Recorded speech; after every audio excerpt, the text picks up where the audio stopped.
Faly miarabantsika tsirairay avy tonga eto amin'ny famtinana ny lesona nianarantsika tamin'ny herinandro isika dia ny lesona fahavalo.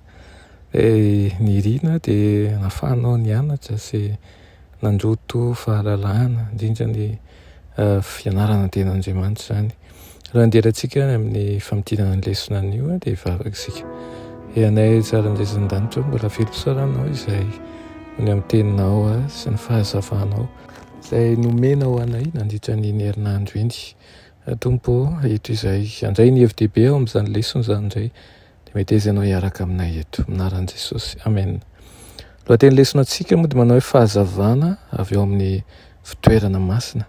Nitsenjera amin'ny Hebreo 9:1 sy ny 2 manao hoe manana mpisorona be toy izany isika dia ilay mipetraka eo ankavanan'ny seza fiandrianan'ny avo indrindra any an-danitra, mpanao fanompoam-pivavahana ao amin'ny fitoerana masina sy ny tena taberna kely izay naorin'ny Tompo, fa tsy olona, amen.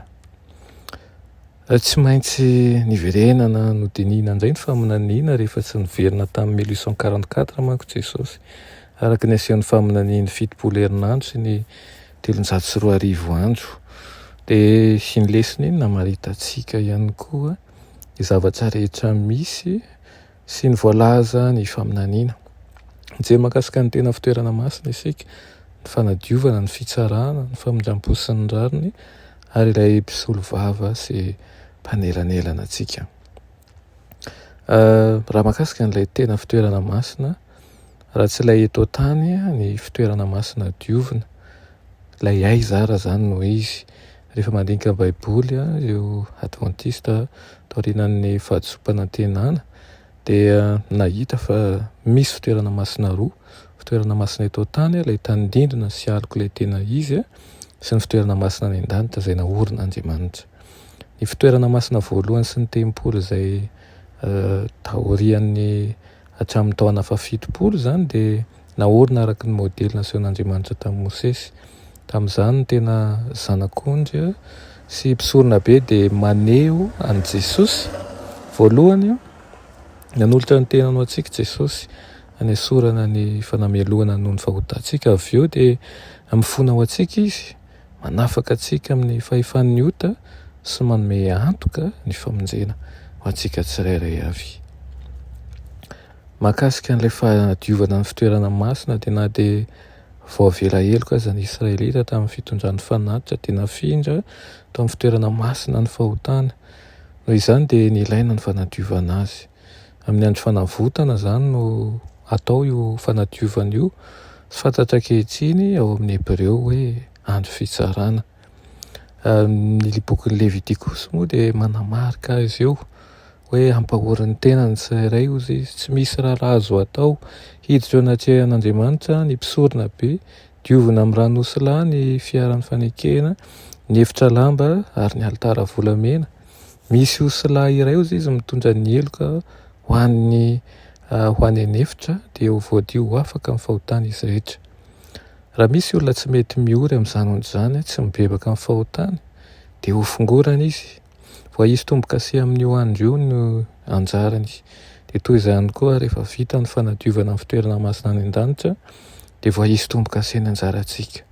Koa antsika ankehitriny no andro fiorintsika, andro izay tokony andraisan'ny tsirairay avy ny fanapa-kevitra noho izany. Araka ny faminaniana dia nanomboka tamin'ny 1844 ny fanadiovana amin'ny fitoerana masina any an-danitra, izany hoe ny andro fitsarana. Nanomboka hatreo ny fiangonana adventista dia manambara amin'ny feo mafy fa tonga ny andro fitsarana, ary manasa ny olona rehetra nikoka amin'Andriamanitra sy hiaina araka ny didiny. Koa tsy hisy fitsarana ve rehefa tonga eto an-tany Jesosy? Rehefa tonga Jesosy dia hampiatra ny didim-pitsarana efa vita izy, satria ho avy miaraka amin'ny fahamaliana izy mba hamaliany ny olona rehetra araka ny asany. Naniraka ny anjeliny izy hanangana ny olom-boafidy sy hanangana amin'ny maty an'izay mino ihany koa. Mareo fa tsy hitsangana amin'ny maty ireo maty izay tsy mpino rehefa tonga Jesosy, ka noho izany dia tsy ho tsaraina amin'izany fotoana izany izy ireo. Raha mahakasika n'ilay famindram-po kosa dia Ndidy fahafolo izay ao anatin'ny fiaran'ny fanekena no maneho ny fenitry ny fitsarana dia ny fahamarinan'Andriamanitra. Ny rakom-panavotana izay eo anelanelan'ny lalàna sy ny fananten'Andriamanitra no maneho ny famindram-pon'Andriamanitra.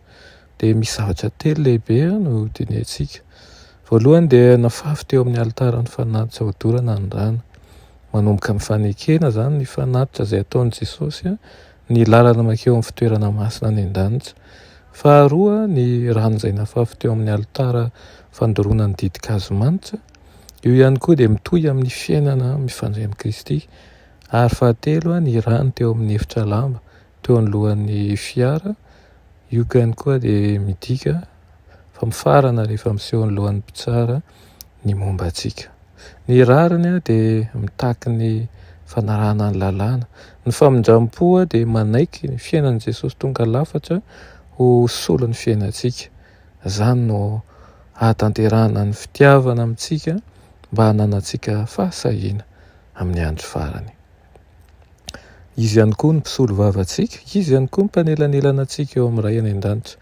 Ny fiainan'i Jesosy dia maneho ny fitiavan'Andriamanitra teo amin'ny tontolo iray mila vonjy sy ny tontolo iray izay manara-maso an'izany. Maneho ny faharatsian'ny fahotana, ny fahafatesany ary koa manome famonjena ho an'ny olombelona rehetra. Ny fanelanelana nataony ao amin'ny fitoerana masina any an-danitra no andraisana tombotsoan'ny fanavotana ho an'izay rehetra manatsotra ny tanany ary ihany koa manaiky ny hamonjen'i Jesosy azy.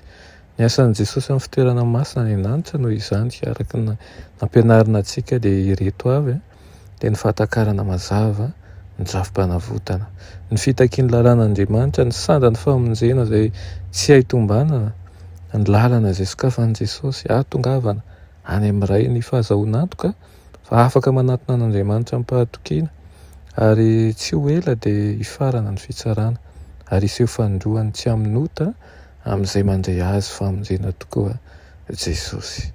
Irina dia isika tsirairay avy izao ho ao anatin'izany. Ity am-pamarana dia lahatsoratra Madamo Moïty ity no hovakiako amintsika manao hoe ankehitriny isika dia mijoro eo amin'ny kianja, miandry sy miandrandra ilay fanantenana mahafinaritra dia ny fisehoan'ny voninahitry Jesosy Kristy Tompo sy mpamonjy antsika amin'ny fanelanelana nataony amin'ny mampisolo vava azy antsika. Dia tsy ilain'ny Kristy na ny fahamendrehan'ny olombelona na ny fanelanelana nataony, izy ihany no mitondra ny ota. Ilay hany fanatitra noho ny ota, ny vavaka sy ny fiankenykeloka no entina eo aminy izay niditra indray mandeha ao amin'ny fitoerana masina indrindra. Hamonjy hatramin'ny farany izay rehetra manantona azy ampinoana izy, velona mandrakizay hanao fifonana ho antsika izy. Amen. Hivavaka isika.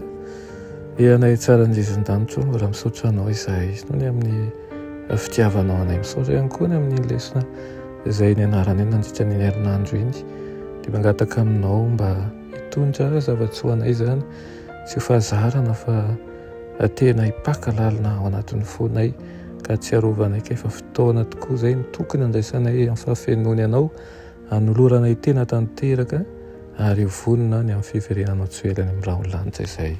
Amin'ny anaran'i Jesosy, amen.